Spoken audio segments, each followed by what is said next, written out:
Welcome officially to the Kwanzaa edition of Black Gold Storytellers. My name is Adrienne Danielle Oliver, aka Dr. A. Oliver, the hip hop scholar, and it's my honor to bring to you Kujichagulia. We're meeting on the second day of Kwanzaa in honor of self-determination. And as part of that Kwanzaa celebration, I want to open this particular edition of Black Gold Storytellers with the libations before we introduce the storytellers and get into the stories. And so I have some water here that I'm going to pour into my sacred, Christianized mason jar as our vessel this morning. And libation is giving honor, reverence, respect, and recognition to our ancestors whose shoulders we stand on. And we use the water to freshen the road our ancestors traveled to be here today. We pour libation to the remembrance of our ancestors who died during the Middle Passage, who suffered enslavement, who were uprooted from their homes and homeland. We do not know their names, but it is because of them that we are here today. And let us say, Ashe. Ashe. We pour libation to the men and women who fought and resisted enslavement to help our people. Men and women like Harriet Tubman, Ashe. Nat Turner, Ashe. Ashe. We pour libation to the brothers and sisters of the 60s who understood what it meant to struggle and fight for civil and human rights, those who had the courage to exercise Black power. In their honor, let us say, Ashe. Ashe. Ashe. Let's now call out the names of those that have passed before us. Maya Angelou, Ashe. Ashe. Uncle Ralph. Ashe. Ashe. Sammy Young Jr. Ashe. Ashe. Rita Oliver. Ashe. Ashe. Kenny Shakur. Ashe. Ashe. Ashe. Lorraine Douglas. Ashe. Ashe. Geraldine Dublin. Ashe. Ashe. Toni Morrison. Ashe. Ashe. Adelaide Whitley. Ashe. And if any attendees, you want to put names of ancestors in the chat, you have Vivian Rowland Jones. Ashe. Ashe. Van Black. Ashe. Ashe. Harvey Cole. Ashe. Ashe. Jessie Louise Battelin. Ashe. Ashe. John and Gloria Young. Ashe. Ashe. Fred Roulette. Ashe. Ashe. Arthur William Baker. Yes. Ashe. Ashe. Sylvia DeGans. Ashe. Ashe. Henry Highland Garnett. Ashe. Ashe. Ruth Bennett. Ashe. And we'll do a few more. Elizabeth Gordon. Ashe. Ashe. Joan Shulman. Ashe. Ashe. And we'll end with Ruby Mayfield. But all of the names in the chat, Ashe. we will Ashe. honor. Ashe. Ashe. I just want to Ashe. call Ashe. Arlene, Cora, Queen Mother Moore, Fitzroy. They're still coming in. And I'll end with Addie Parker and Gloria Oliver, my grandmothers. Ashe. Ashe. Ashe. Before we get into the stories, I want to also acknowledge our sponsor today, the Bay Area Writing Project. Hillary Walker, the director, is here. She's going to say a little bit about their program and lead us in a land acknowledgement. Hi, everyone. Welcome on behalf of the Bay Area Writing Project, and also this event is supported by the Black Studies Collaboratory out of the African American Studies Department at UC Berkeley. So very grateful for ongoing support and the recognition of the importance of community programming such as this. And as we get into the stories, we want to remember that we are Also tuning in from unceded Native lands, California, where at least I am here in Oakland. Many of us are in the Bay Area, but also from abroad.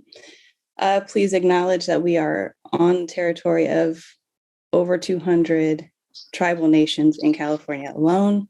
We honor the original inhabitants of this land who continue to thrive as well. Let this moment honor these ancestral grounds as well. And in particular from Ohlone territory, where we are broadcasting. Ashe. Thank you, Hillary. And Hillary will come back on in the panel Zoom room to assist with the Q&A and community conversation we're going to have at the end after you hear these stories. But for now, let's jump right into it. We have 3 awesome storytellers, illustrious stories of self-determination. And we're going to start with Kevin Dublin. Kevin Dublin is an educator, economic justice advocate, and writer of poetry, prose, scripts, and code. He's currently director of Litquake's Elder Writing Project. He's committed to helping nurture emerging writers of all ages. He is the founder of the Living Room Reading Series and Salon, and is in the process of developing it into a nonprofit incubator for writers. Thank you, Kevin. He's interviewing Judy Juanita about her experience as a daughter of the Great Migration. Judy Juanita's poetry collection, Manhattan My Ass, You're in Oakland, won the 2021 American Book Award. Her short story collection, The High Price of Freeways, won the Tart Fiction Prize 2021 and was published on University of West Alabama's Livingston Press. Her debut novel, Virgin Soul, was published by Viking in 2013. Kevin and Judy. Thank you, Adrian. I just want to jump in because I link a little bit. I'm going to make sure it's right at time. Scenes from the Great Migration with Miss Judy Juanita. Exterior prologue on Oklahoma plains, about 40 miles south of Tulsa. Night, grass, soil, and shadow, land crossed into by peoples of the Creek Nation, the Choctaw Nation, Cherokee Nation, and their Black slaves. Land crossed into on a land rush of Sooners before their 20th century. Before oil, there were hog, cattle, and horse ranches. Then there was a Black man who knew many indigenous women, knew in another way their brothers, knew in another way their land and trails, and knew how to scout for oil, prospectors, and tin. Then there were corruption, arrests, and deeds, and responsibilities signed over for years and work. Then there was a release, and there were threats. Now, -4 white men circle another man hunched over in a clump with his fists grappling to pull a grass sapling from the earth. Albert Haywood Hart, the firstborn, the first Black oil millionaire in Oklahoma, the first bled, reaches for the paper crumpled deed in front of him in pen. White man number -3 with the America on his lips says, "See, we said we make you sign it back over to us one way or another." Albert picks up the pen, breaks it, spits his own blood into the deed. White man number -2 grimaces, pulls another pen from his pocket, signs Albert's name. Insert. Miss Judy Juanita is an award-winning poet and short story writer, novelist, essayist, playwright, lecturing in college writing programs at UC Berkeley, formerly a writing instructor at Laney College for nearly 30 years. She is a beginning who began after being begat by Albert Haywood Hart II and Marguerite Juanita Hart in 1946. This is but one of her stories. Interior. Albert Haywood Hart II, born in Beggs, Oklahoma, 1917 day. This beginning begins in a formed around an Oklahoma Frisco stop. What's in the name? Destiny, but not a destination. Beggs only made it somewhat Midwest to St. Louis, but it was still called the San Francisco Railway. A generation later, tickets farther west on that Frisco line to another Pacific line and doodlebugs in between. A great grand uncle chooses Berkeley because it's the end of the line and chain migration follows. But first, let us begin again. Albert Haywood Hart II on this earthly realm, this time 1917 to 1991. Insert. Miss Judy Juanita said, because my daddy was a race man, and usually that kind of person had to leave the South. They can't stay there. And how did he become a race man? The Black man who grew up as a child with a music room the length of his whole adult Berkeley house, he bore witness. He opened his eyes. They say a country is its people. How do you say, don't be afraid, but your country tries to kill you? How do you say, don't be afraid, but your country tries to kill itself? Grandfathers say, they tried to kill me, but I'm okay. When a grandfather says, okay, all he's saying is, I have the breath for your affirmative. He's saying all of my blood wasn't beaten out of me. He's saying suffering exists. When a grandfather says they tried to kill me, he means they'll try to kill you, son. They'll try to kill you, granddaughter, and you, yes, you. They'll try to kill you too. When a grandfather says all of this, he's saying you must be revolutionary. Insert. Miss Judy Juanita said, all of our parents did not want us to be hurt or killed. They understood the deadly nature of oppression better than the generations after understood. We, meaning the Panthers, were a generation who came here, the children of migrants in this great migration. Our parents came here and all they wanted us to do was get an education because education was free here. When I started community college in Oakland City, in Oakland City College, where I met Huey and Bobby, it was free. You just paid $2 a semester for your ID card. I maintain that the revolution which occurred here, which it was a revolution, and we did make tremendous gains and change this society. I think that the Black Panther Party saved democracy for another 50 years. Now we see it crumbling again, but we put it to the test at that point.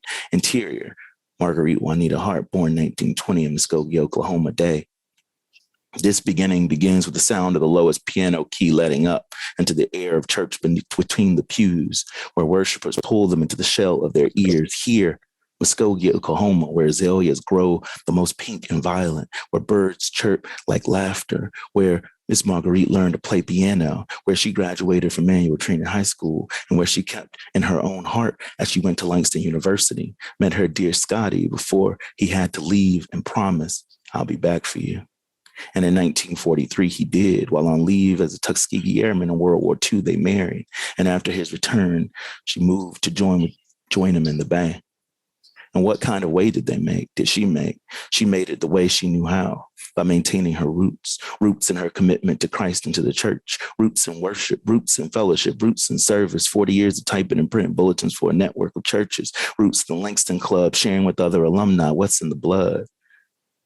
Some days they ask, Habarigani, and we answer, Umoja. Some days they ask, Habarigani, and we answer, Kujichagulia. There is unity in the blood. There is self-determination in the blood. The blood is community. Insert. Miss Judy Juanita said, I so admire my mother and father's generation and the generation before them because they came. They suffered, but they were such hardy souls, and they had those contacts they never let go of through the church, through their academic or HBCU connections, through region, through family. Interior, Judith H. Hart, born 1946 in Berkeley, California Day. This beginning begins at 1232 9th Street after coming from Sacramento Street, like the open beak of a California scrub jay feeding young before their first squawk. This beginning will be here about 90% of this scrub jay's lifetime before a small migration to Oakland and build a nest for home near Garden Apartments and being too early to move into East Oakland because of 99-year covenants before they were broken when they only allowed UC Berkeley students and white families. So keeping close to the cannery where beginnings were almost welcome after World War II and during it, when cheap labor in the munitions factories in Benicia and on Treasure Island, where fathers worked, and after making away the only way you knew how, ownership, creating a new beginning by owning and operating a Black taxi cab company. And where did this come from and how? A household of strict Southern training, a household of strict military fathers, a household of a mother's words, passing family letters to Miss Judy Juanita, then only little Judy Hart, to read out loud while dinner was being made, then a mother dictating replies to sin. Some say each generation must discover its mission and fulfill it or betray it, and we are repeating Frantz Fanon. Some say a minimum of comfort is necessary for the practice of virtue, and we are repeating Patrice Lumumba. Some say you have to decide who you are and force the world to deal with you, not with its idea of you. And we are repeating James Baldwin. Some say we can be human only together, and we are repeating Desmond Tutu. Some say I am because you are, and you will repeat, and we are repeating each other.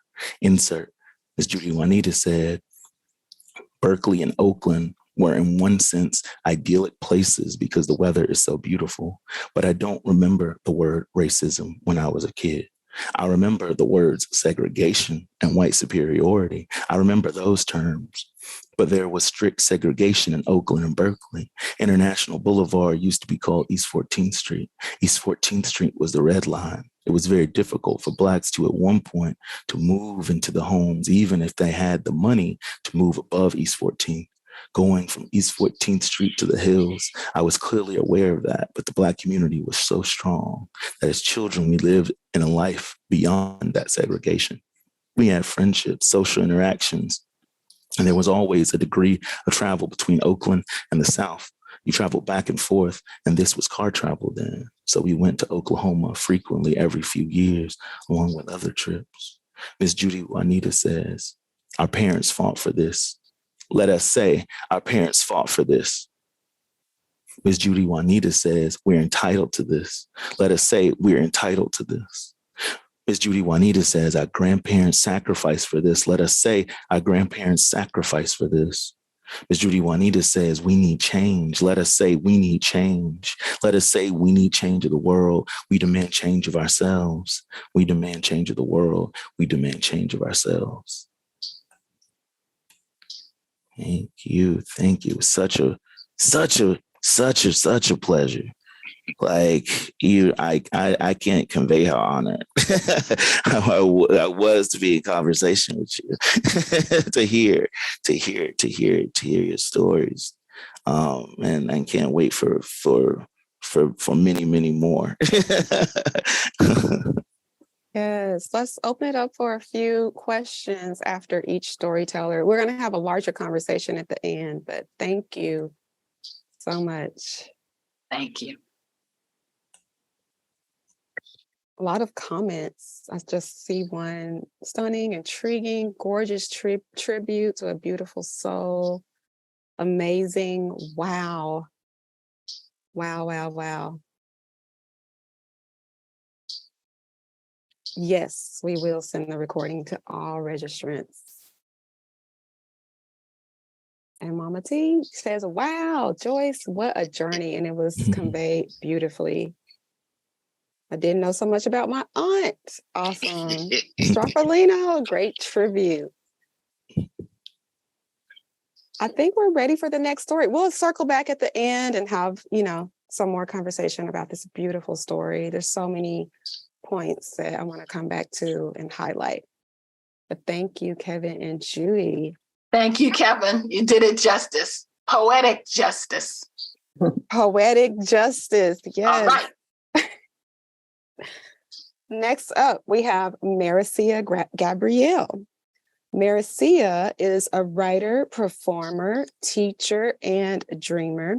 She's the best-selling author of I Twirl in the Smoke.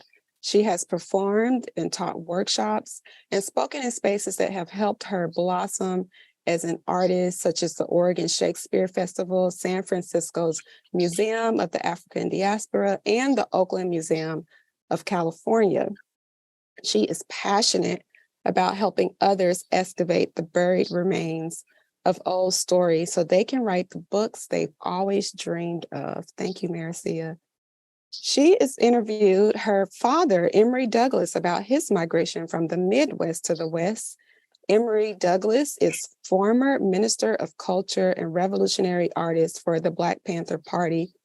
Douglas helped define the aesthetics of protest at the height of the Civil Rights era, cementing his status among the 20th century's most influential radical political artists.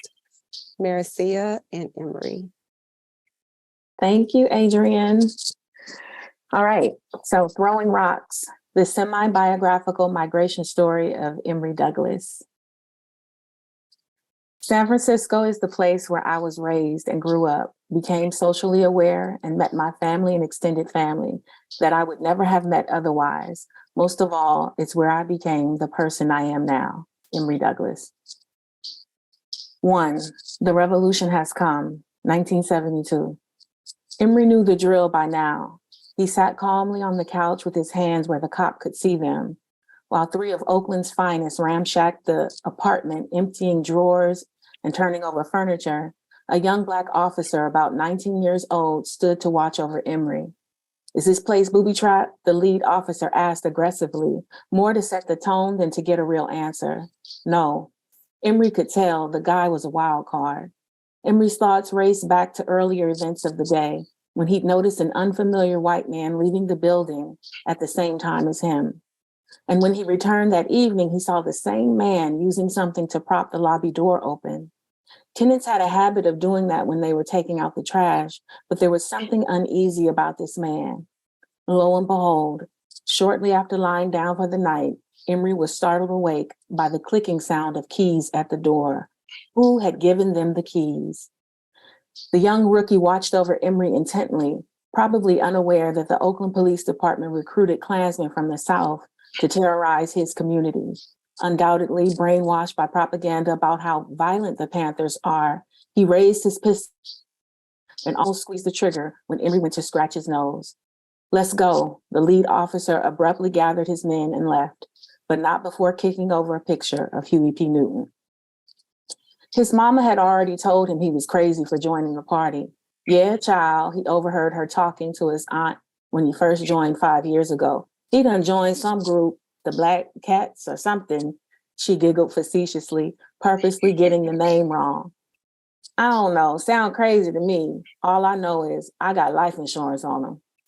But as crazy as but as crazy as she thought the idea was, we can't talk about Emory Douglas, the man, the artist, the revolutionary, without talking about his mom and how she got them to California. 2, precursor to a revolutionary. Lorene Crawford was born on a boat in Oklahoma to a woman that no one remembered. Had there not been a witness, maybe no one would have remembered Lorene either. There was no birth certificate to document her entrance into the world, and any other official record would eventually vanish in a fire. For Lorene, the lack of records meant that her life was hers to invent. Over time, she would take the blank space where her age should have been and scribble in her own numbers. "That's young blood," her sister would jokingly tell people. And if anybody dared to suggest they knew her real age, they'd better be ready to rumble, because those were fighting words. But that was later. Barely out of high school, young Lorene left Tulsa on the first bus headed north. She was as much in search of work as she was her own identity. There was nothing to stay for in Oklahoma. Her beloved stepmother had passed away. She didn't get along with her father. And then there were those nasty rumors about her biological mother's profession. Lorene had hoped to get away from all that and start anew. But as the old saying goes, no matter where you go, there you are, and Lorene's troubles wouldn't fade so easily. "That's gonna be my wife." The word slipped out of Emory Sr.'s mouth before he even knew what he'd said. The 4'11" curvy Lorene had just arrived in Michigan and was visiting her godmom when Emory Sr. happened to stop by. Smitten by this fresh young thing from the South, he laid claim to her before she could claim herself. Although Lorene wasn't sure of her own age, she could tell that Emory Sr. was older than her. He already had a job, and she figured that maybe he could help her get situated in a cold new city. So she accepted his offer for courtship, and before long, Emory Jr. was born. For whatever reason, Emory Sr. never married Lorene. Now, with a child to raise, of early glaucoma setting in, Lorene's life up north just got infinitely harder. With no father around, young Emory, or Junior, as Lorene affectionately called him, clung to his mom, never wanting to be physically apart for too long. At 6 years old, he'd sneak out of his bed at night and find his way to the factory so he could peek through the window and watch her work. But when Lorene wasn't working at the factory, she was scrubbing floors for the doctor. And when she wasn't doing that, she was partying, drinking, and fighting with boyfriends. The latter may be what actually led to her second migration. The prevailing story of why they moved to California is that the quality of air would help young Emory's asthma. But the rumor mill suggested that other factors could be involved. Coincidentally, one of Lorene's boyfriends, with whom she was known to have particularly vicious fights, wound up dead. He'd been stabbed to death. Shortly after his funeral, Lorene took Junior and left town. 3, 2 days and 16 hours. Junior stepped onto the Greyhound bus, his fidgety eyes trying to take in all the details. It didn't really look like he imagined from the poster in the lobby, which promised every mile a magnificent mile, every highway a strip of velvet. The seats weren't big or cushy, but they were okay for an 8-year-old on a short adventure. He eagerly climbed into his seat and pushed it back as far as it would go. As they rode, he thought about the little apartment he was leaving, the sofa bed he and his mom slept on in the kitchen, and the shared bathroom down the hall. He would miss playing with his friends in the neighborhood and spending time with his adoptive grandmother, Big Mama. He was really gonna miss Big Mama because she kept him when his mom was working and partying. That was his second home. Here, Lorene pulled a turkey sandwich out of her purse and handed it to him. He unwrapped it and asked, when are we gonna be in California? When they got on the bus, the sun was still shining. Now it was setting. Whether an hour had passed or 5, it felt like an eternity to Junior. Don't worry about that. We'll get there when we get there. Now sit up and eat. He nibbled quietly on his sandwich and tried to imagine what his new home would be like. Would California look like it did in the movies? He wondered what his California family was like too. His mom told him there would be cousins his age and it wouldn't be as cold. He looked out the window and noticed that all signs of city life had faded away. We must be far away from Grand Rapids now, he thought. Lorene handed him a small notepad and a short little pencil she found in her purse. Draw something. Junior pulled his legs up to his chest and drew until he fell asleep. The sun had set 3 times while they were on the bus. Excitement had shifted to boredom. The notebook was all filled up and he was getting tired of turkey sandwiches. Sleep became his only distraction. Junior, Lorene whispered and nudged his little head off her arm. We're here, Junior. He popped up from his seat as if he'd never been asleep. He was eager to see the real California, but it was dark outside by the time they arrived. Lorene's sister Geneva was there to get them and take them back to her house. She couldn't wait for Junior to meet his cousins, Taffy, Dewan, and Velda. As he rode in the back seat and took in the sights of San Jose, California, even in the dark, he could tell it was not like the movies. 4, throwing rocks. When I asked my dad about his childhood, he chuckles and says, I was a bad kid, always throwing rocks. From Grand Rapids, San Jose, Emory got whoopings for throwing rocks, but he never stopped throwing them. When he joined the Black Panther Party, the tool and the target had changed. But as a Panther, he was still in essence throwing rocks, hoping for that lucky shot to bring the Goliath of U.S. imperialism and oppression. Although his mother didn't get it, it was her fierce tenacity and self-determination that paved the way for him to become the person he is today. Emory Douglas is a celebrated visual artist and the former Minister of Culture of the Black Panther Party, where he served from 1967 until 1980. He is a father of 2, my brother and I, and the grandfather of 5. Born on May 24th, 1943 in Grand Rapids, Michigan, he left for California in 1951 when he was 8 years old. In 2019, Emory received an honorary doctorate of fine arts from the San Francisco Art Institute. And San Francisco's Mayor London Breed has officially declared or proclaimed May 25th, Emory Douglas Day. What's true? So that's the end of the story. And I'm going to tell you just some little aspects. I used some creative license to write this story. Emory doesn't know the exact date the police burst into his apartment, but he said it was in the 70s. He also doesn't remember what happened on the bus ride to California. Therefore, the section 2 days and 16 hours is entirely fictional, except that he did take a Greyhound bus with his mom, where his aunt Geneva met them and brought them to her home in San Jose. Otherwise, San Francisco? You didn't go to her house? Oh, okay. She lived in San Francisco at the time. All right. Otherwise, the events of this story are true as recounted to me by my father and grandmother. But I have imagined some emotions, conversations, and thoughts. All right. Thank you, Maricea. Maricea is a master creative nonfiction storyteller. I love how you filled in those, emotions and dialogue. And the audience agrees. We have a few Thank comments. you, Adrienne. Yes. Thank you. Thank you. And it was so awesome to see your reactions too, Emory. Thank you for being here. It really means so much. And so stay tuned. We're going to come back and have questions and community conversation. And next, we are going to Miss Karla Brundage. Karla is a poet, editor, essayist, teacher, and beach lover. As the recipient of a Fulbright Teacher Exchange, she founded West Oakland to West Africa Poetry Exchange. She is author of 2 books, Swallowing Watermelons and Mulatta, Not So Tragic, co-authored with Allison Francis. Her poetry, short stories, and essays can be found in Essential Truths, Konch, Hip Mama, Sparkle, and Blink. She's also the editor of Black Rootedness, 54 Poets from Africa to America. She interviewed Ishmael Reed about his migration from the East to the West.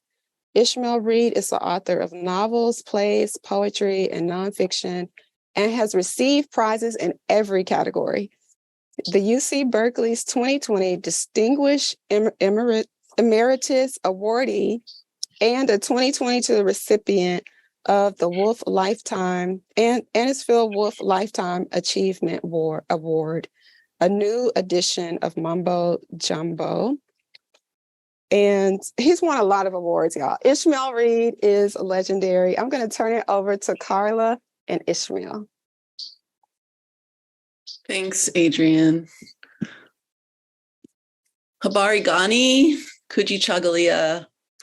An inspiring embodiment of this concept of Kujichagulia, self-determination, is Ishmael Reed, novelist, playwright, musician, publisher, thought leader, professor, and forger of paths in the arts in Oakland. But what's really important today is this is not only for his own career, but literally by inspiring the lives of hundreds, if not thousands of others through his publishing and the founding of Before Columbus Foundation and the American Book Awards. And his determination to create new ways for Black artistic expression, to define ourselves, name ourselves, create for ourselves, and speak for ourselves is Kujichagulia. I was honored to be able to interview Ishmael Reed for Black Gold and chronicle his migration journey from Buffalo, basically to LA and then to Oakland. And for me, this was a rare moment of vulnerability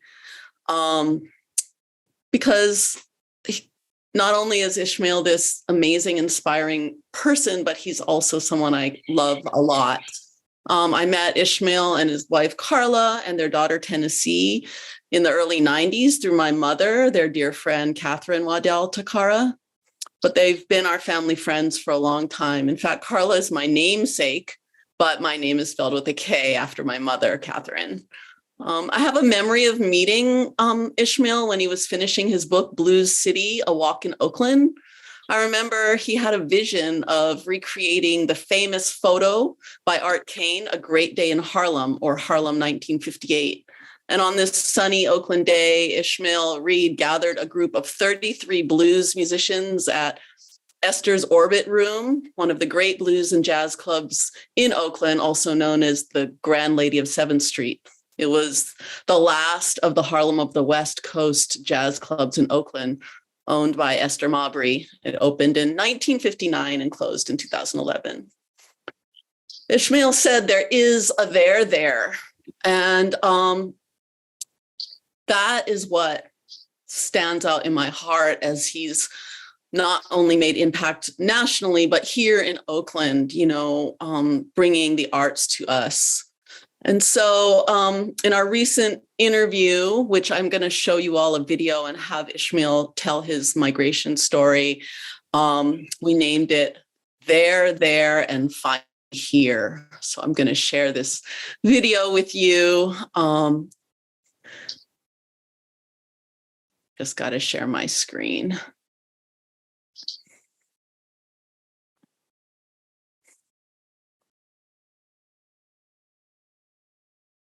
Is that?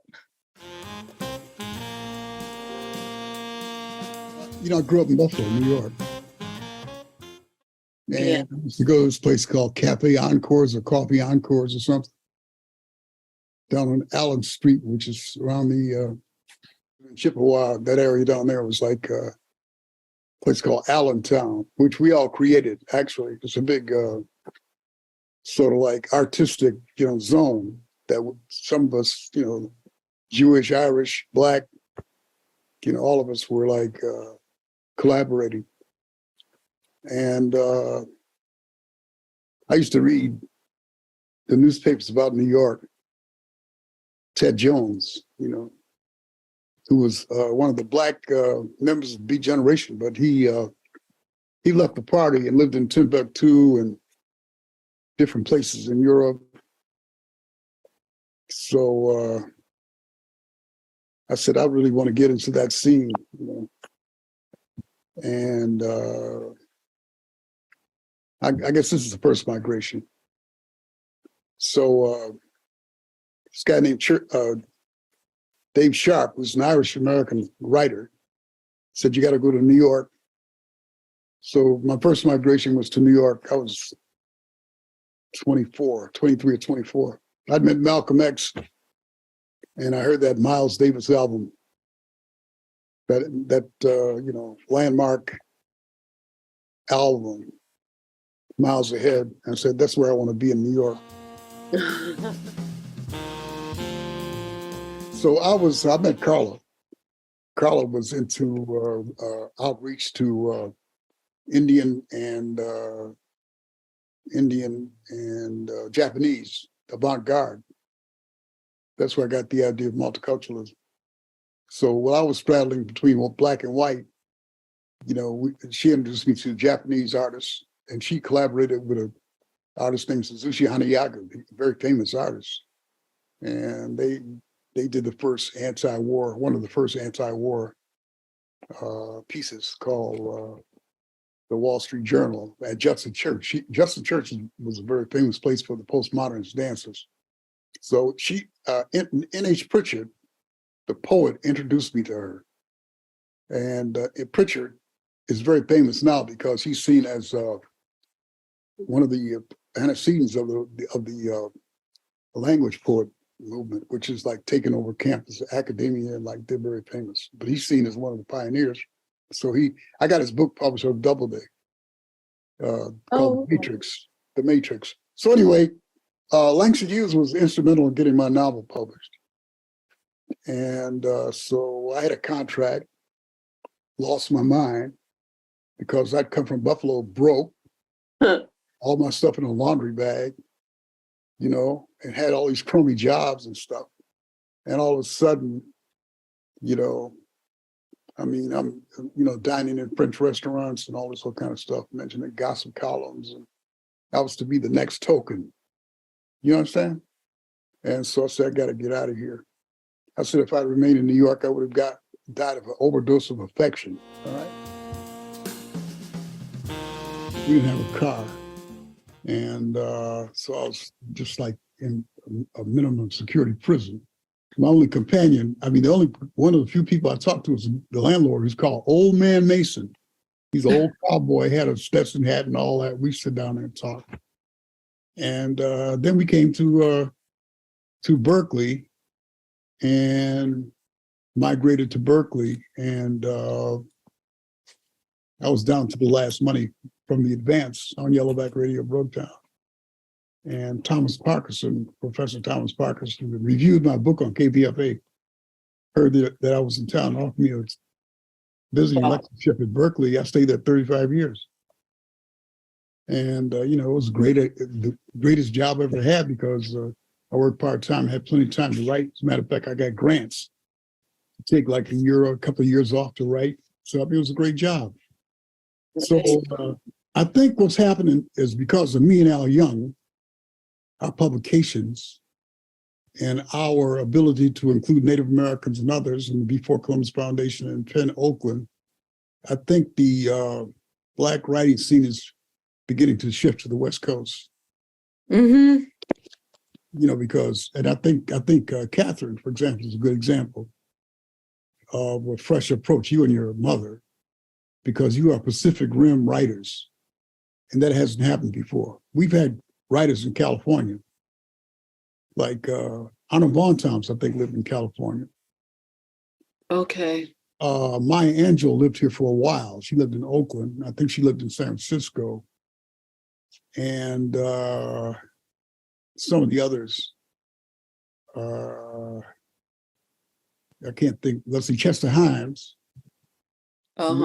lived in my house here. He lived here in my house in 1981.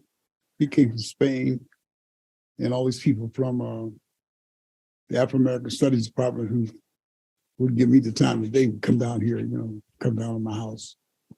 They were in awe of him. They interviewed him. But Chester Himes lived here. And Chester Himes wrote a book called If He Hollers. Boy, I'm telling you, talking about a book. And that's been declared the best Los Angeles novel by critics. So Chester was here, and there's a few others. But there's not been a Pacific Rim writing culture that includes like Hawaii and Northern California. That's new. That's new. Yeah. Well, I think this play I'm writing got more covers than anything else I've done out here, where I write about the school board recall, where these Allison Collins and Gabriella Lopez and this Samoan were trying to make things easy, not easier, but they wanted to introduce a lottery system instead of these Anglo-centric test scores as a criteria for getting into Lowell High School.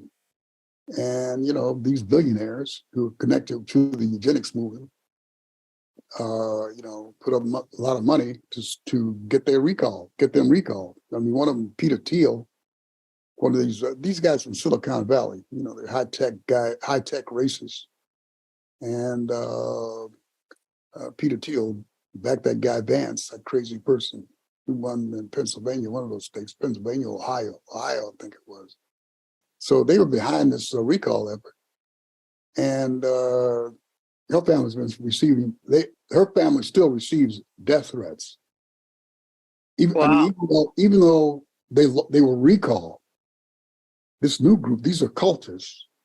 And so I was able to write what the newspapers leave out. So the playwright becomes an unofficial journalist, filling in stuff that they left out. Okay. And so I made the front page of the Chronicle with this play. This is the way you do it. See, you write a play, you write songs, you write novel, you write poetry, and one of them's going to get through. I mean, that's how you have to handle being a Black artist in America. I think that's one way to do it. There's a study just came out saying that the New York Times Book Review, which is the most powerful book review in the country, maybe in the world, because I was in China. They were looking at the New York Review. They were getting their leads from New York Review of Books. In China, some place where they had I think there was a really isolated place, and they were talking about the New York Review of Books.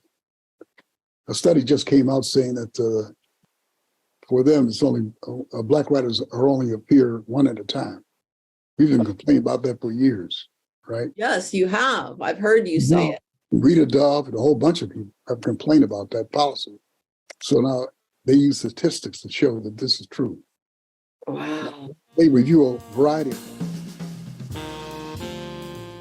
greatest influence. I think probably I would name three: Malcolm X, A.J. Smitherman, and Carl Prater. And they were my mentors. And Carl Prater gave me my first job. And he came from the Ukraine when he was 11 years old. And he founded the modern drugstore chain. Okay. And he had a place called Dixie Drugs in the Black Ghetto. And he gave me this gig, and he was driven. I watched him, he was driven. And then from that, I had a job with A.J. Smitherman, who was the leader of the uprising in Tulsa. It wasn't an idea of white people massacring passive Black people, but it was an armed uprising against lynching that happened, like the Ukrainians. Wow. Then Malcolm X, who one of those people who convinced me to leave Buffalo, New York. We did 2 radio shows. We had a paper. A.J. Smith when died. He gave me a job when I was 16. And then after I dropped out of college, I volunteered to work with Joe Walker, a young guy. He's 27, I was 21 or something like that. And we put out the paper. And we were really a power at the time. The mayor would come to our office and ask for stuff and all this. And so we had a radio show called Buffalo Community Roundtable. I was one of the moderators. He and I moderated this show. And we had Malcolm X on twice. First time. And then at the second time, they said that we were too friendly to him. They fired us. But he had read more than I read. You know, he was in a prison where they had 1,000 books. Some philanthropists gave them 1,000 books. He read, I think he read all of them because he not only knew Western literature, but he knew Black history. So that he influenced me very much. And when I went to New York, I had conversations with him. The Black Panthers, they were wiped out by the government infiltrators and gangsters. I mean, they were heavily infiltrated. I think he was shadowed to the end of his life. I was on TV with Huey Newton about a year before he died, and he'd gone to Black nationalism. He left this integrated. He was talking about how superior Black people were to whites because they'd been bred to be, strong, something like that. Because all these groups are infiltrated. I mean, the FBI followed Black arts from the time that we had fundraising. I was in on the fundraising until they left. Never. Well, it wasn't Black Mecca. When I got here, the symphony orchestra, you had a Black mayor, thanks to Elaine Brown and the Panthers. And then you had a Black symphony orchestra conductor. And you had a Black publisher who's a good friend of mine, the late Robert Maynard, who ran the Oakland Tribune, first Black publisher, first Black to be the publisher of a major metropolitan daily. And so it was a Black town when I got here. Blacks had power. Mm-hmm. Jerry Brown ended all that. Matter of fact, I thought it was okay to support Jerry Brown. He came to the house here. I thought it was okay to support him because I went to his place over there near Jack London Square when he won the primary. It was like a Black Panther reunion. Then he asked me to write his inaugural poem. And so I did his inaugural poem. I read it on the day of his inauguration. And I think he got pissed off because the Chronicle said it was the triumph of the day.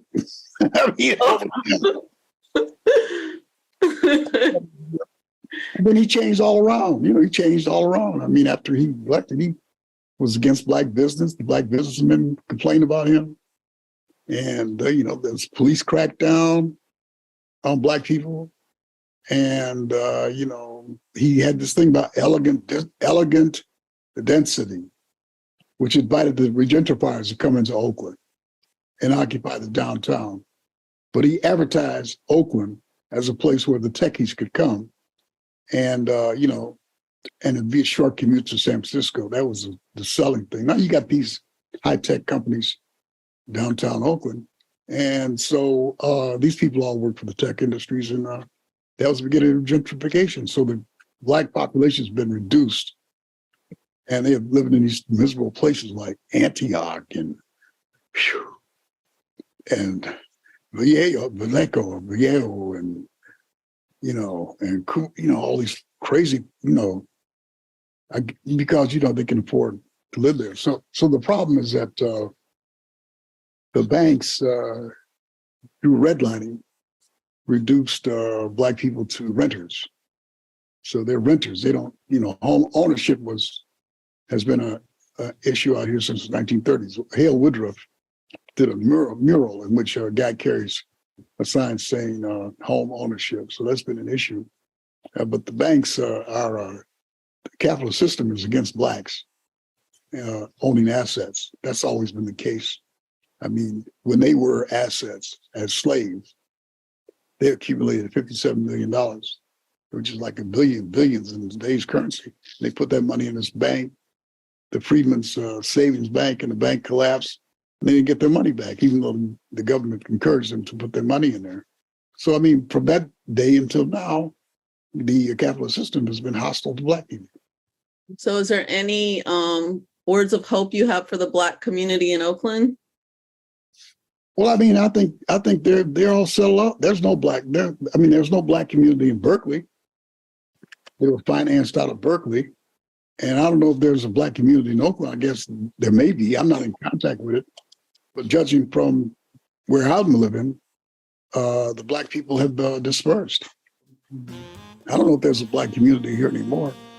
But I know that since these high techies are being laid off and everything, maybe thousands of them are being laid off, maybe the rents and the expenses, living expenses will be reduced.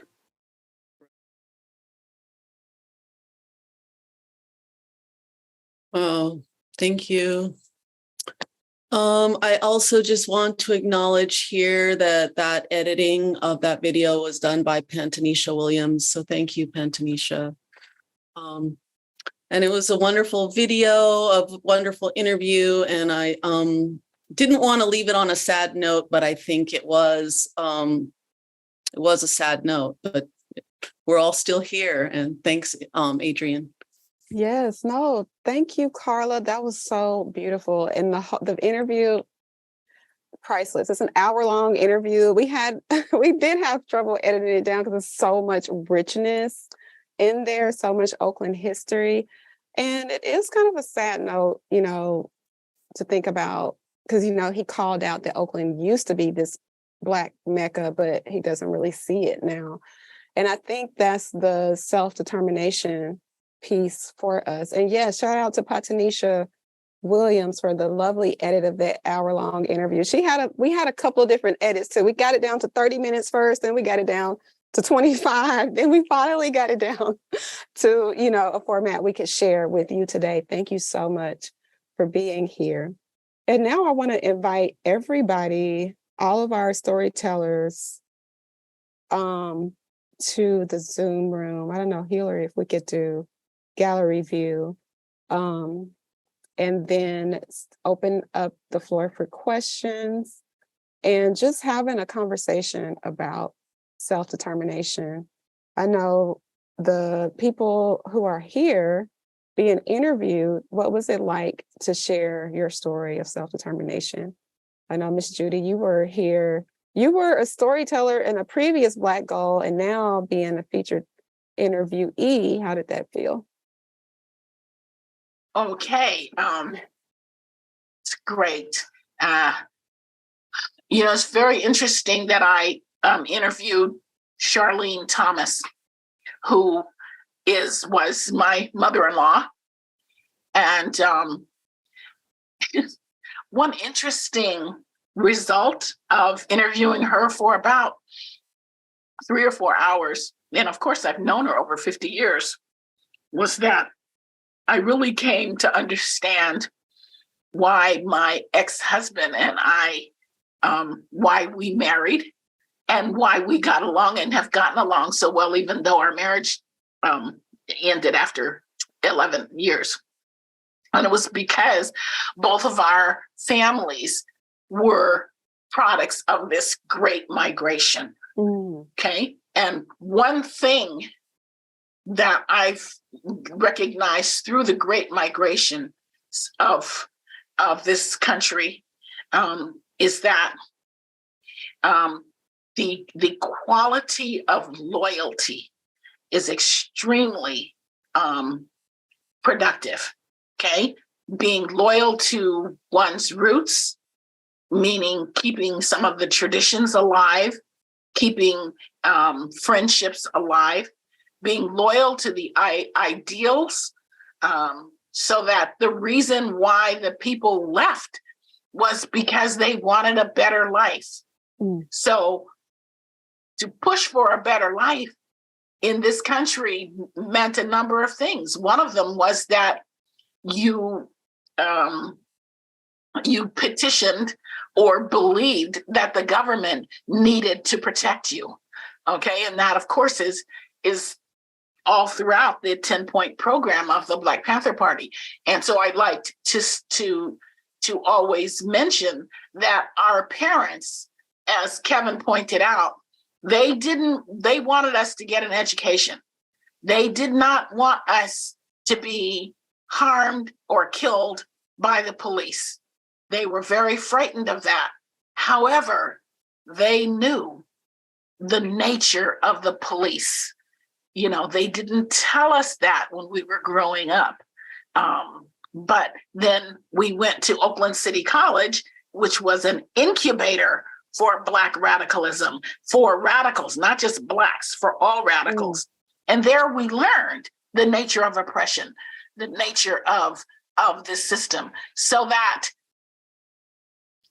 even though our parents, my mother would cry, I don't want my children on the street, killed by the police. They would still give us money, to help us in our radical activities. They would furnish us with cars. And they also would have let us use their houses as meeting places. All of this is recorded in the Green Book. Some of you know the Green Books. That's what the FBI kept on us. And they had our parents' addresses in there. Our parents and our aunties. Patanisha knows, Auntie Samali, Auntie Charlene, their addresses were in there. So this is very important. The quote, Hollywood has this phrase, the 6 degrees of separation, but we know it as family. So I'm going to an Umoja celebration later at the West Oakland Library, but we had to practice Umoja. We may not have said the name Umoja. We may not have said Kujichagulia. We may not have said the word self-determination, but by my parents meeting at Langston University as undergraduates, moving here, always retaining their ties with the Langston Club until they died, meeting monthly, so forth. These are the ways that Black people have survived and kept a sense of community. Very, very important. Thank you.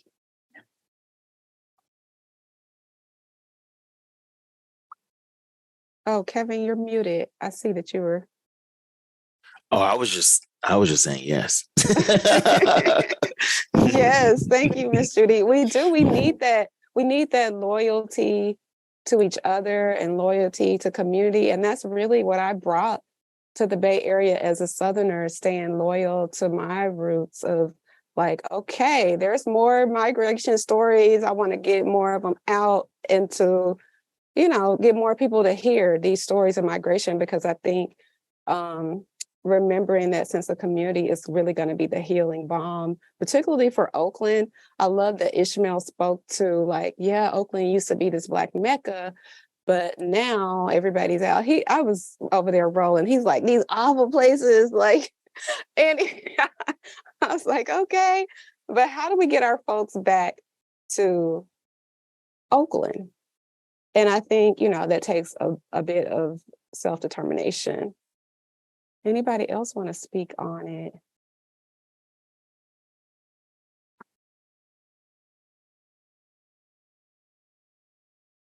Let's hear from Maricia and Emory. Daddy, your camera's off. Oh. Okay. Yeah. You go ahead. Anything you want to say? Well, I thought that the creative aspect of how Sia presented her presentation got to the spirit. It was inspired. I could feel the spirit of what she was saying, even though it was a creative way of saying it. It touched on a lot of stuff. Getting to the point of loyalty and unity, I would say that the conversations I would hear, my extended family, my aunties and uncles, when they were drinking the party, and they were talking about some of them talk about how they was in the military and in Europe and the racism and the things that they had to deal with. All those things, how they had to work and scrubbing floors, all those issues. That had a great impact. Of matter of fact, me not wanting to go into the military. Because they talk about how the things were happening in Germany and when they were over there and all those things. That there within the context, I knew I didn't want to go in the military. So that's why I was a resistor, opposed to going to the military. Even though family, your mom thought it was get you out of trouble. You go in there, you may get you a job and get some training, those kinds of things. But never had wanted to go into the military. I think that my mama being, when you talked about the cataracts, legally blind, when she came to California, she was got the job working at the juvenile detention center in the cafeteria because they had these concession stands for those who were handicapped or disabilities in all these city and state-run buildings. And so she got to one where she worked at the juvenile hall with this other lady, which she eventually took it over. And I think around 1953, 54. And I remember I used to take her shopping. Sometimes my mom would fall asleep and she would say, boy, leave me alone. I can walk. I can get up and do my, she was all that independent. That's determination. Those kind of things I reflect back on. And I sense that in pushing forward. Talking about the police and the FBI, which Brother Ishmael mentioned. I recall they used to send me, my auntie and my mother would say, the FBI came by here, but we didn't tell them that we didn't know anything. We just tell them we didn't know anything. And when Thea and my son was smaller and they were going out of town, they would come by the office and they would take C and them with them when they were going down to the valley, Dallas Palace or Fresno, and give me a little change, and they keep on going.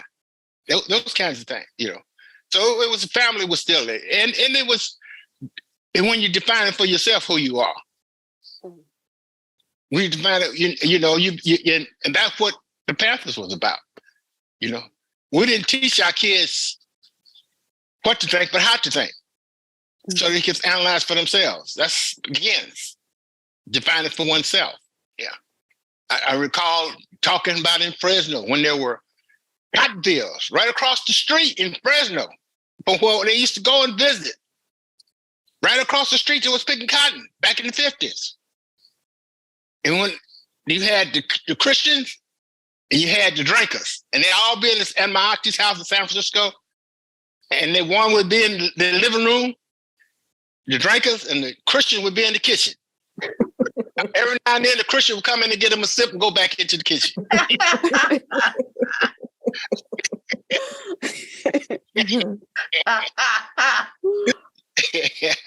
That is so awesome. Thank you. I see we do have some questions.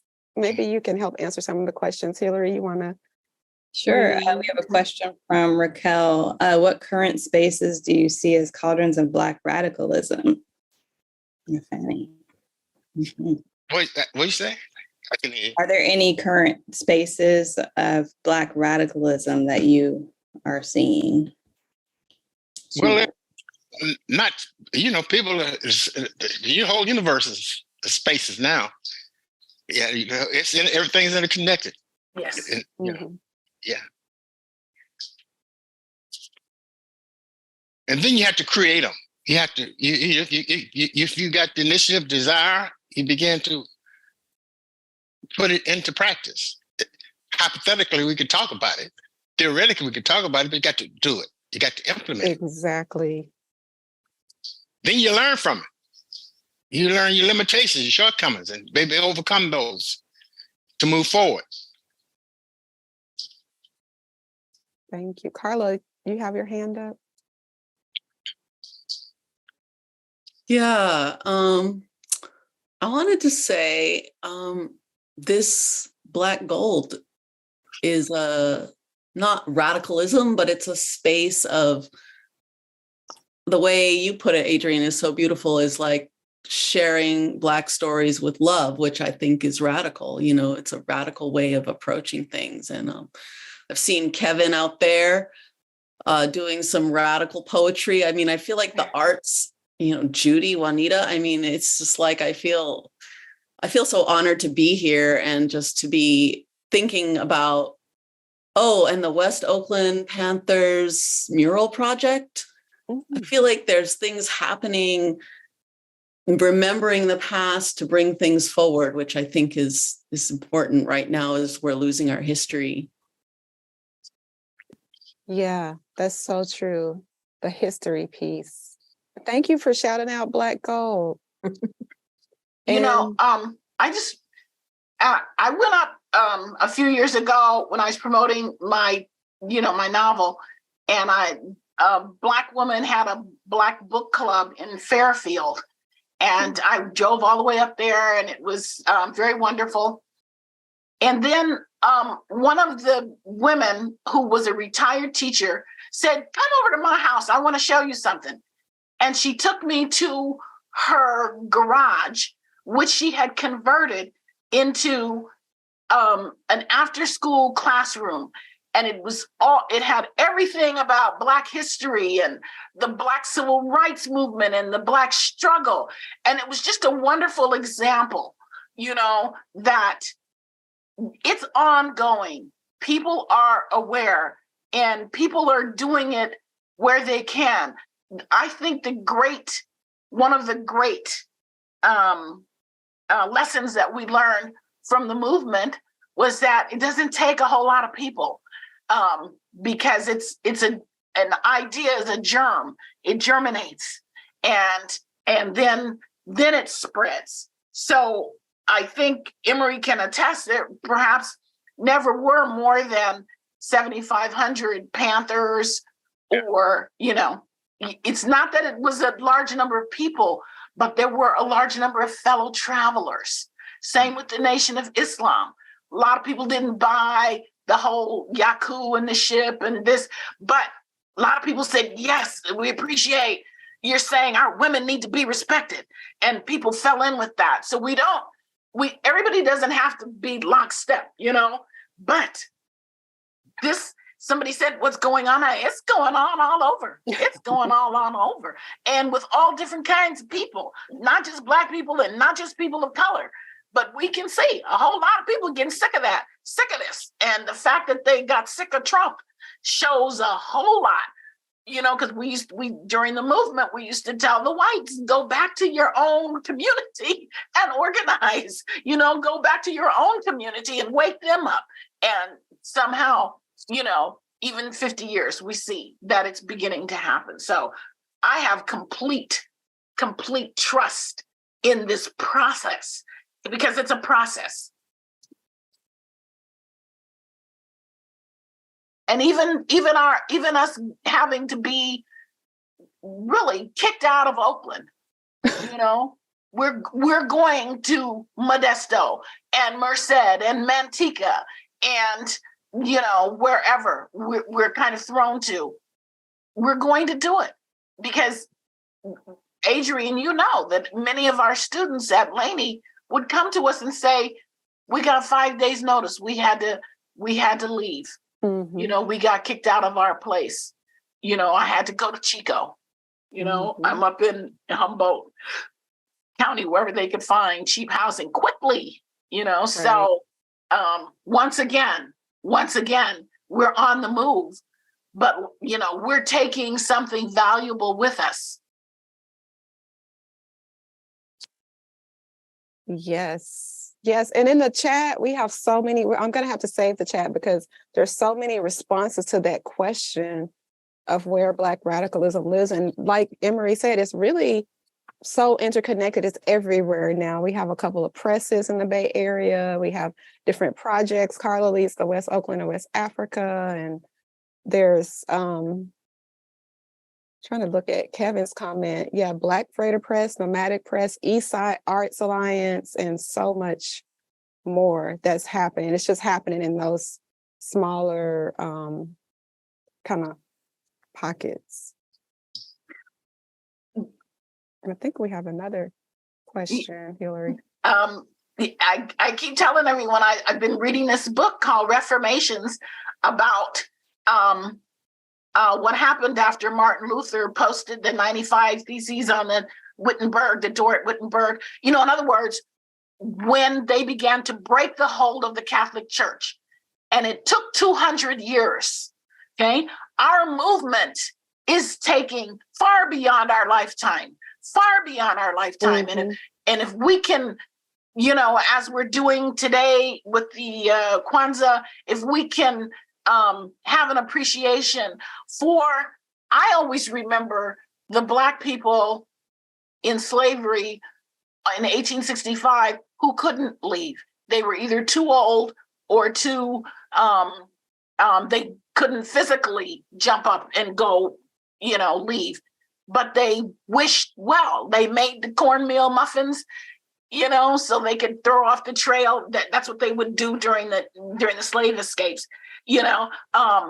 But they wished people well, and they hoped for this day, the day that came during the civil rights movement. We're hoping for a day when we can live in a peaceful country where those principles of the 10-point program, so forth, are active, you know. So when I have read through Reformations, which is about a 900-page book that took me about 3 years to read, I was so encouraged because I said, okay, and that changing, breaking the hold of the Catholic Church was a bloody, eye-gouging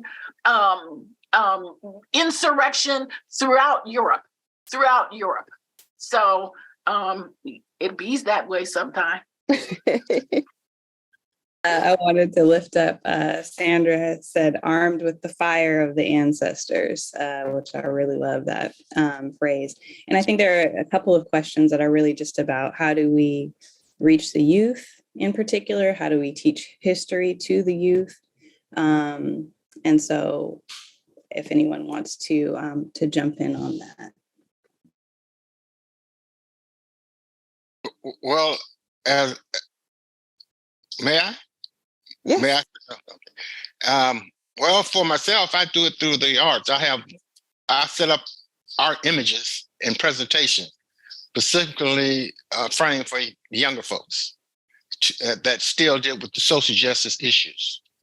So I have done quite a few in Oakland, but from 6th grade on up in various schools, and you've had the teachers themselves who have asked for me to contribute do these presentations.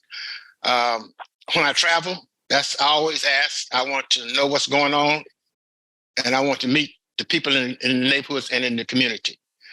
For example, when I went to Amsterdam, I've been there 4 or 5 times, but when I went initially, I told them that I want to come, but I want to go and to meet folks in the neighborhood, the community.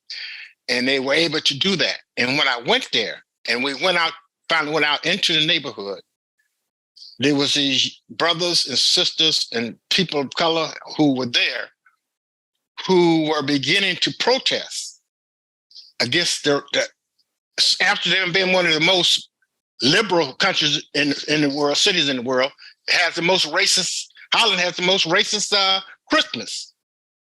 Where you have Santa Claus helpers, Saint Nick, they blackface. Mm. Yeah, they're blackface. And they had been protesting against it and had been beaten down at the protests because they said they were saying it's a part of their culture and what have you.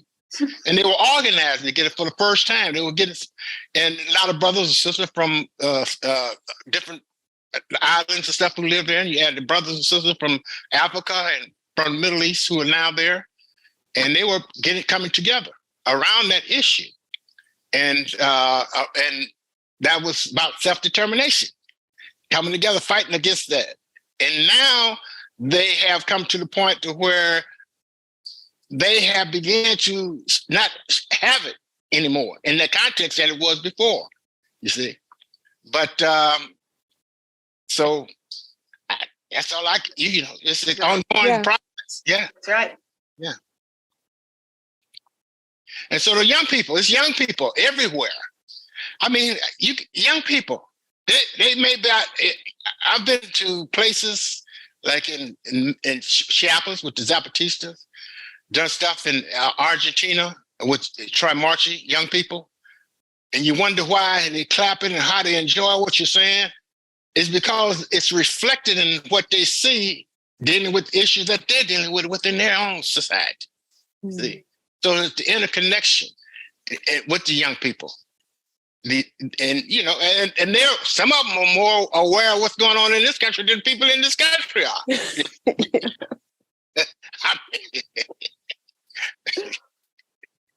Yeah, I love that piece around. I see Coffee has a comment about going into the community and the neighborhoods that we're in.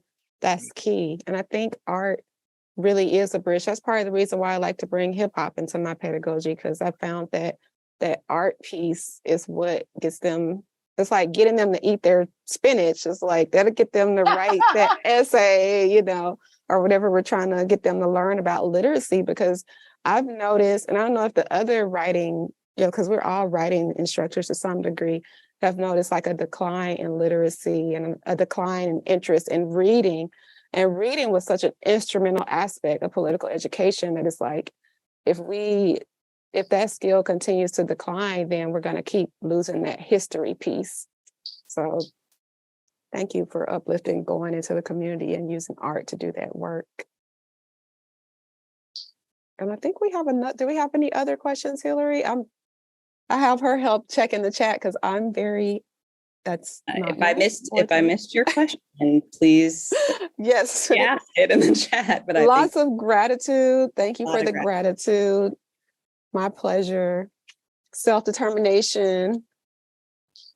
Can I make a little plug? We have a quick survey that we're asking you to fill out, just how you experience the event, but also if you have an elder you would like to see interviewed or you would like to contribute in some way to this project moving forward, you can leave your information on that. But I'm just going to continue to drop that link, not rushing anyone. Okay. We do have a question about the Green Book. Miss Judy, you mentioned the Green Book. Coffee has a question about, she knows about the traveling one, but can you elaborate on the other one? No, these were compilations of COINTELPRO, the government program to destroy the Black Panther Party. And in these, they were just colored light green, like celery colored green. And they were just the records that they kept of our comings and goings, our movement. Just like Emory said, they went over to his mother's, his relative's house and kept a watch on them. So they compiled all this. And their public knowledge, and people went into the, Freedom of Information Act and were able to access them and look at them. Yeah. So they're public knowledge, and people can obtain them if they want, But we used to kind of pass it around, this is probably back to the 70s, and say, oh, did you see this? Did you see this? Kind of thing. Yeah. You just ask for counterintelligence pro, COINTELPRO. You get all the documents. Yeah. I got mine, but I was asked by Geronimo Giaga to also ask for Operation Chaos. That was a Central Intelligence Agency, and I asked for those, and they refused. They say they refused to give them to me, those documents. So it still exists today in many contexts. I mean, don't think that because we're in pre-spy demonization of African people in this country. That that's not the case, and because it still exists today. It just takes on different characteristics in the context of how you have to observe it and know what's going on. Yeah. And I want to speak to thank you for that. This is the history we want to try to capture and preserve. And also for Oakland in particular, one of the stories mentioned East 14th Street and redlining. And, there was this notion about the elegant density, like all of these things that are kind of like systematically designing for us to not be owners. I saw that theme of ownership come up frequently in the stories. And so I just want to hear what our panelists have to say, speaking to this question of like the red line in Oakland and then the elegant destiny that began, so long ago, and how that's still playing out today, and how we can be self-determined to kind of like turn that around. I told Kevin about the redlining in East Oakland. And this really has such a great deal to do with ownership, because as that generation that bought in the 50s dies, and the grandkids who are left in the houses don't keep up the taxes, or they sell the property cheap to foreign investors, which is what has happened on my parents' block, East Lawn Street, right behind Havens Court Junior High, then our generational wealth goes down, down, down. So even this is reflected even in upper middle class Black home ownership. People don't really realize that North Oakland, which is now kind of seen as a ghetto, North Oakland was a beautiful Black middle class homeowner place to live. BB Memorial Church, BBCME Church was there. All of the churches were there. North Oakland, the children who went to Tech and Herbert Hoover, that was a Black middle class enclave. My in-laws were from there. And so now we see those homes going for in the 700,000 up to 1.7 million or what have you. But they were owned. And then there was the drug wars, which kind of decimated the community, but then they were owned by Blacks. And then there was also a section, pardon my French, but my dad at one point was a mailman, which is how he found our house on East Lawn Street. But they call the area around Mandana Boulevard, okay? If you go up Lakeshore going towards Piedmont, they call that, Black people called it among themselves, nigger Piedmont, okay? Why? Because the realtors would not let Black people move into Piedmont. Black people like Judge Wilson, who became the mayor of Wilson, Black people who had plenty of money, who could afford it. And so they rooted them to Mandana Boulevard and all along there. So, and again, I have a close friend who lost the house there, so, I mean, her parents had bought it, 50 years ago. She lived in it as long as she could. And then she and her husband now are out in East Oakland. I would think that they're probably not homeowners where they are living now, but I don't know. I don't inquire, but I do know that they lost that home that was right there, near Mandana. So there've been so many, so much movement around home ownership that that people don't really understand that there was a Black middle class, there was a Black working class, a Black working middle class, and then there were the Blacks who were continually moving into Oakland, migrating from the South, who kind of pretty much had to start out where they were and then work the way up. All that is a pattern that's going. No. Well, what you have now, you have a lot of the corporations making the deals. Yes. So local government really has no power in many ways, and they have to be obedient to their masters.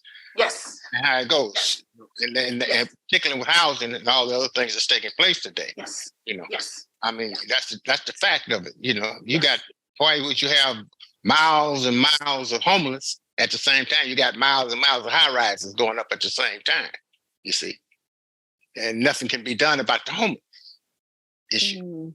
You see. So we know that Stanford, you know, wanted East Palo Alto, you know, it's close, you know, and so many of the people in East Palo Alto, probably people you know, that was about 20 years ago. Plus, they cashed out and they moved down south. They moved down south. You know? And another thing about East Palo Alto, a lot of people don't know. What we used to talk about in the early days of the Panthers, Black folks moving into North Richmond and incorporating, because it was unincorporated, meaning they were run by the sheriff's department, setting up your own mayor, your own police department, and what have you. Same thing in Emeryville. We talked about that and got it in our papers, because Emeryville was to be a non-incorporated area. The only thing that distant out there then was what you see down on the waterfront and what have you. Other parts wasn't too much going on there. Mud flats. Yeah. And so what happened, the people in East Palo Alto, in the Black community and the brown community, got inspired by that. And they changed the name of East Palo Alto to Nairobi. For 20 years, it was called Nairobi. But until the .com wanted to come down there, then they wouldn't allow them to get funding. They couldn't get money for policing. They let the crime rate go up, and they had to let it go. And that's why what's what you have today, .com. You see? So it's always schemes going on. Irregardless if you get in the, you know, because you become homeowners, but you're still in the context, you got to deal with those issues that are run by the governments, the local governments and what have you. You see, yeah. But they were inspired. They came to the Panthers when we had a rally. The sister who was one of them who came to a rally where we had it at our school on Sunday, and they acknowledged that this was the reason why they started it, because they were inspired. But when we were talking about Black folks moving in, setting up their own government, and they did it. Yeah. Wow. For 20 years. Yeah. We got a And lot of isn't there a Oaklanders. documentary? It wasn't. It was official. It wasn't like it was just they called it that. That's what it was. That was official. Yeah. I think there's a little documentary about it, right? On YouTube, if I make no error. It may be something on yes. Karla. Oh yeah. I didn't know about Nairobi at East Palo Alto. Wow, thank you. Oh my God. I think I became a homeowner and I had no education on how to be a homeowner. And I was just thinking back to what Judy was saying. I wish there was a way, like speaking of Black radical spaces, like I think I didn't know about taxes. I didn't understand compounding interest. I didn't understand all these things. I still own my home, but it was like a high learning curve. And I'm just thinking about how our houses are being lost because, like, if you've been owning your home free and clear and your parents owned it and they paid the taxes, you know, it's just kind of an interesting thought, like how could be something so small. Like I just learned a whole bunch of stuff about taxes recently. And so I don't know why I'm bringing that up, but I just kind of was, all these things were going through your head and I'm thinking about my own ignorance, like with all the financial stuff, you know? Yeah, like there should be some type of education around that part. Yeah. Like you could be paying a certain, like for example, for my mom and dad, I came took care of them. That's why I took this house here and kept it. But because I was on the grand deed, when they passed on, the property taxes didn't go up. They stayed the same as they were. But if you got family and they ain't on the deed and they come in and take it over, then that tax is gonna rise to whatever it is today. Mm-hmm. Yeah. That could be a humongous amount of money. Yeah. Yeah. Yeah. Too much to keep it. Yes. Yeah. Yeah. Yeah. Yeah. Yeah. So I love that what we're doing here is outlining so many different areas that people, so many niches that people can find, or encourage others to be active in, and not have people thinking it's just one huge movement. No, it's all of us.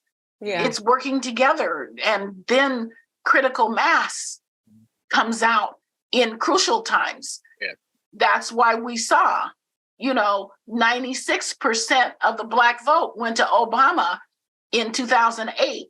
92% of it went to him in 2012, I guess it is, because, people were disillusioned, so forth. But still, that was one of the greatest proof, of Black unity, and of course, I totally agree with anyone who says Obama was a centrist, in terms of what he did. However, he was his life, his presidency wasn't a centrist in Black people's imagination and heart, and that's why they turned out to vote for him. So, but critical moments occur, and that's when we see that we indeed are a people. So that's what happened when Martin Luther King died and Lil Bobby Hutton were killed within 3 days of one another. April 4th, 5th, 6th. Right then the NAACP, Urban League, Nation of Islam, CORE, so forth, Black Panther Party, all became one Black line.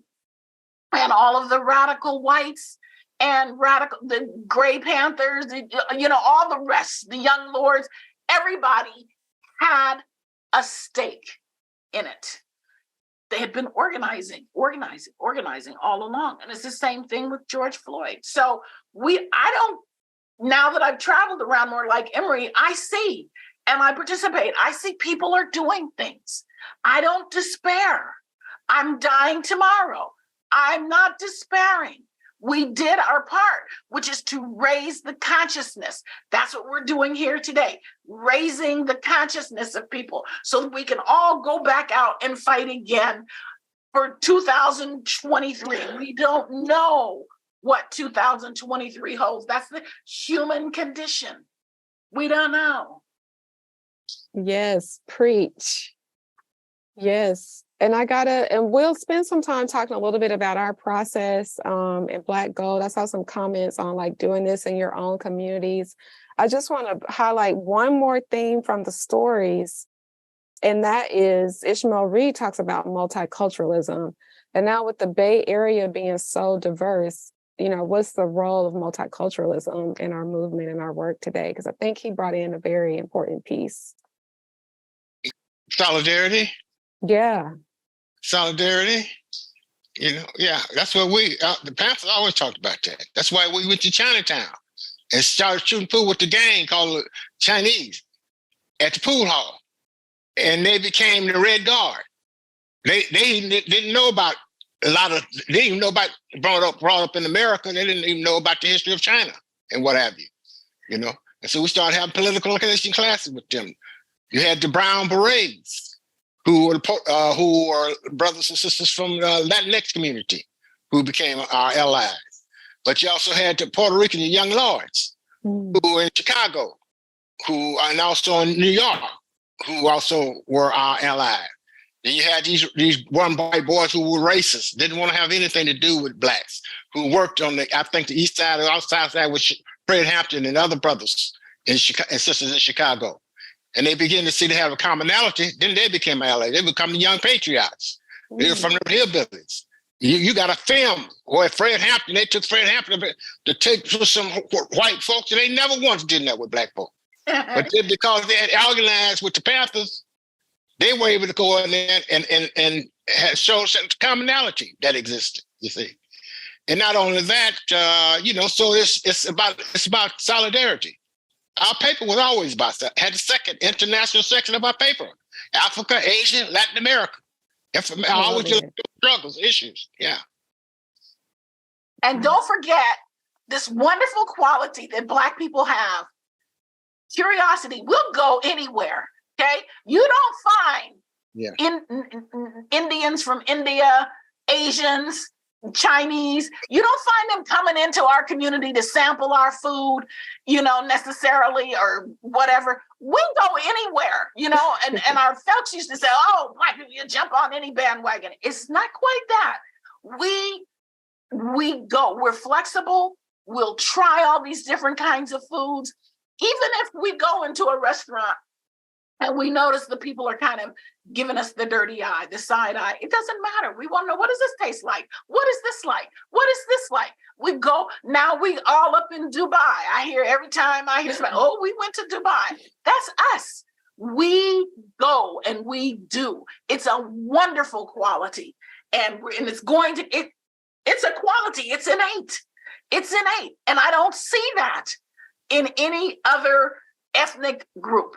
I don't see people from Chinatown coming to East Oakland, to Southern Cafe to eat our food. I don't see that. That's us. We're special. We're very special. Yeah. Yes.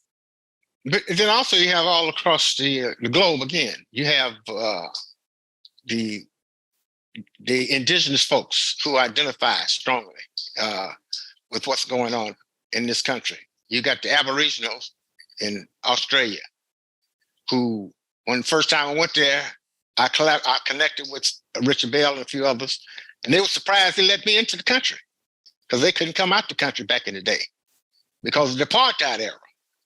That was the apartheid triangle: Australia, New Zealand, and it was one other country over there that you had Polynesians and who became the Polynesian Panthers in New Zealand, who became official chapter of our organization in 1971.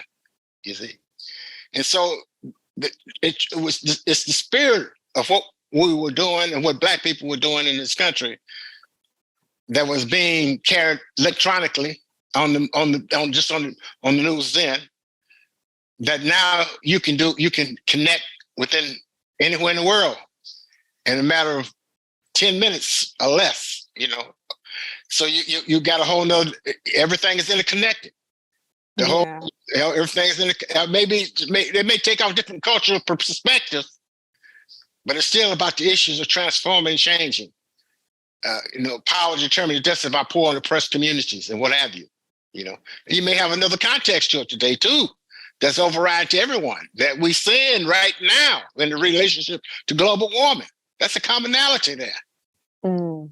You can't deny that it don't exist because it does. You got people of color, Black people who ain't gonna be able to live maybe next year on some of these islands that exist because they about ready to collapse. Mm-hmm. You got on the continent in Africa, you got global warming in various parts of there. No water, can't grow crops, all those things. It does exist. So the commonality and the pleasant and the unpleasant are different aspects of the same thing. One might be heads, the other one is tails, but they're interconnected. And so we have to kind of look at things in that context, not this over there and that over there. Well, this is good. It's good to have a place that's comfort where you can relax and go do the work at, and deal with your real issues, but they exist. And we have some comments here. I just want to keep the audience voice in the space. Sandra says, but has it served us well to be so inclusive? More gratitude. Has it served us well to be so inclusive? Like Miss Judy was saying, we will go, in fellowship with other cultures, but has it served us well? Well, yeah, as long as you keep your own identity and you ain't selling yourself down the drain and what have you. That's the bottom line. That's the context of it. Yeah. You're not going there just to not to be you and who you are. Right. Yeah. Yeah. Right. You're going there in camaraderie. I'm going there in camaraderie and solidarity. Mm-hmm. Absolutely. I'm going to understand what they're doing, how they're about, and what have you. At the same time, they're intriguing and interested in what I'm about and what I'm doing. Yeah. Yeah, I like that. Keeping your own identity. Yeah. Yeah. Mm-hmm. Now I'm going to open it up to our storytellers. There are some people, I saw a couple of comments in the chat. There was one way back up from Sacramento about doing a similar program there. And other people who, you know, I hope this does become a model for other communities to start to stop and listen, gather those stories for your elders. And I want to say that, you know, this is grant funded. Everybody, you know, is compensated for their time. And I know that as a Black community, we sometimes are working 2 and 3 jobs and we don't have time to stop and gather these stories. So I just want to presence that and say that's real. But if you have the time, you may be, you know, on summer break. Judy and I were on, you know, holiday break from teaching. This will be a great time to sit and gather these stories. So I do want to save a little bit of room for talking about the process. And for me, what I would encourage everybody to do is, if you're going to gather these stories, is to lead with love. And that's what Karla was saying, you know, and I shared, we have writing workshops and talk together. It's, you know, we didn't write these stories yesterday. We've been planning this for a month or 2. And so, you know, we start with the interview process. And I always emphasize that I really think that, and this may be a controversial opinion, but I think that Black people should tell Black stories. That's why I wanted to have this event today on our Self-Determination Day, because we have to be determined to create our own narratives. Hollywood is painting narratives for us. The media is painting narratives for us. One of my earliest career ambitions was to become like an official journalist, an official like media storyteller.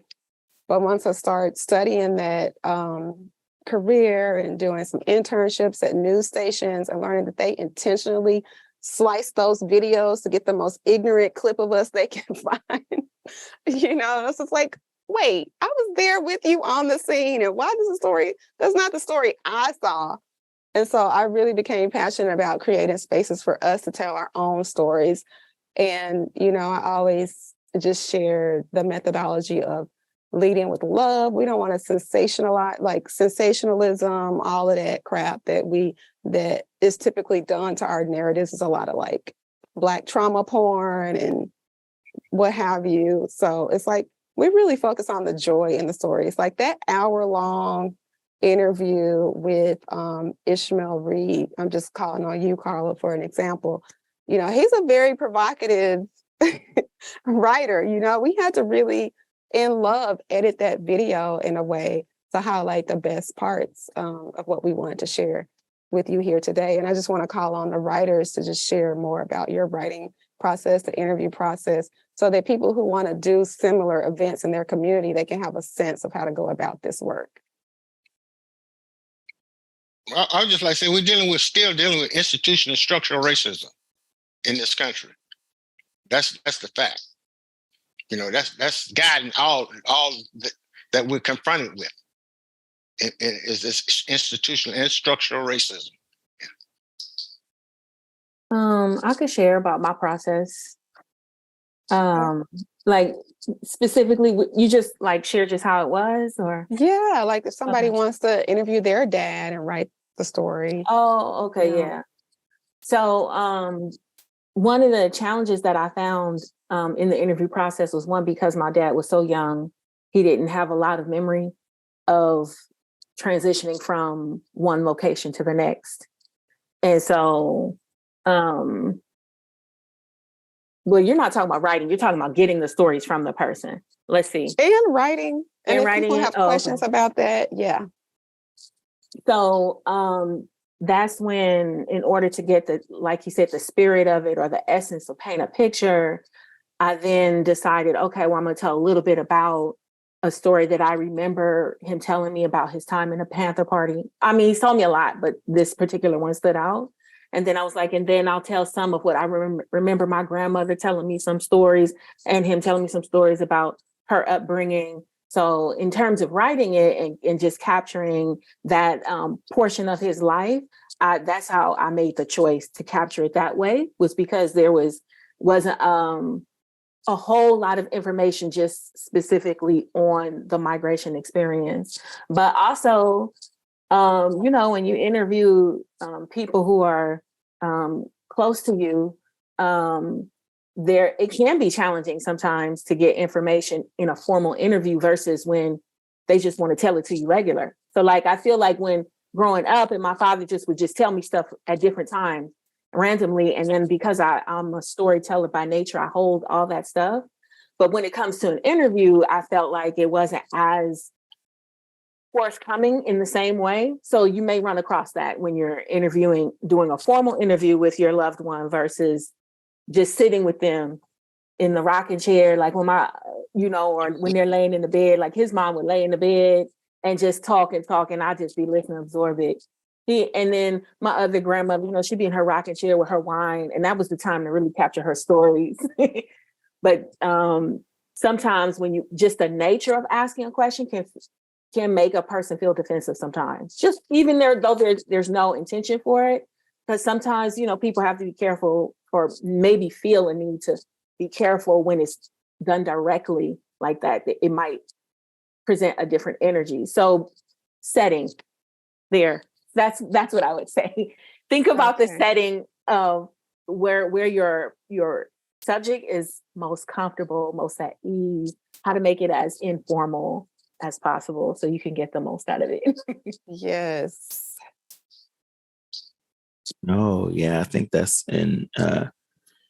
that's important, having that, just letting it be a conversation, like, where but the part of the conversation that you're in is mostly listening, because that's still a conversation. I mean, there were just so many things, I wanted to go, but it was just kind of, it's like, let it go anywhere. Like, don't feel like, it's got to be this question, number one, and number two, and that question is got to be, this, just let it be, organic. That will, kind of help with all of those things. And yeah, just take it all in, and there will be, there were things like in the moment that, it's like, oh man, this hit, one way, and then like, oh, and re-listening to it, like, oh wow, this hit another way. And then I'm sure like I'll go, back years from now, and listening to something, or like rereading this and be like, oh, I remember when, like I would texted you about like the story, you mentioned about your mom, and playing that King Cole, and like I was just came, like it was on, and it just immediately took me. I was like, oh wait, I remember when just told me the story. So yeah, just be, again, that as Adrian was saying, like, and lead with love.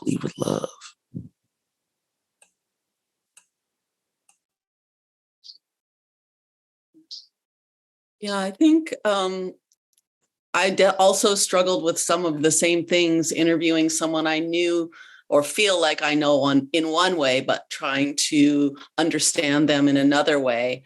The theme really helped a lot. I think interviewing Ishmael Reed in particular, there was so much information that came, and it was a lot about listening and not directing, but then also wondering how to then give it a shape. And so that's where the challenge came. And that's where I was grateful for sort of like a theme or a way to kind of take the information that was shared and bring it out in the way that I hoped represented the person the way they wanted to be represented. So yeah, it was definitely a wonderful process, and I appreciated having that opportunity. Yes. Any other questions? We have about 5 more minutes from our attendees. Thank you for hanging out with us on Kwanzaa. I appreciate y'all speaking on the writing. Awesome. It strikes me that the act of being listened to is the greatest gift. What is interesting is thinking about which stories are then shared externally. Yes. Hillary, do we have any other questions in Q&A or anything? Can I add one more little thing? Mm-hmm. I think it was Sarah Vaughn who said, like, there are notes in between the notes. And that's the same way that I approach like the writing and the listening. I listen to what's being said, but then there's a lot that's not being said, that's in between, or it is being said, but it's invisible. It's in between.